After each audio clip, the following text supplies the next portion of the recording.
The debate goes on within the Obama administration about the way forward in Afghanistan. Martha Raddatz is joining us from Washington. And as this lengthy reassessment of what to do in Afghanistan goes on, we're beginning to hear what they're talking about. And I gather there's some sense that we may start worrying less about the Taliban and more about al-Qaeda.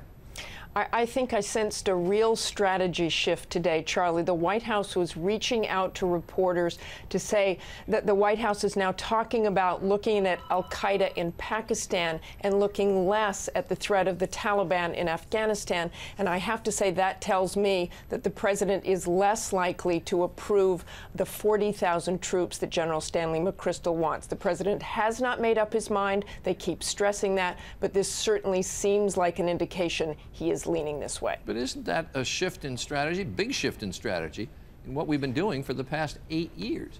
It is really a big shift, and it's certainly a shift from what the president himself said he wanted in March. He said he wanted a counterinsurgency strategy. And frankly, what we've been talking about for months is the deteriorating situation in Afghanistan. So this would put the focus elsewhere and leave many, many questions about Afghanistan. And possible that we might start cooperating with some elements of the Taliban? Well, they've talked about that as well. They talked about that today. David Petraeus has talked about that in the past. But I think, Charlie, what you'll see here is a big rift with the U.S. military. I've talked in the past couple of days to so many senior officers about what's happening in Afghanistan, their concerns about what's happening there.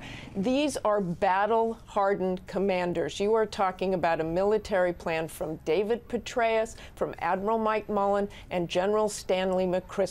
I think in many ways the military feels dismissed by the president because they're not listening to the military advice. I heard a lot of people talking about Eric Shinseki. He was the general back when the Iraq War started who recommended a couple of 100,000 troops to secure Iraq. His advice was dismissed. All right, a potential rift between the military and the White House, something we'll keep an eye on.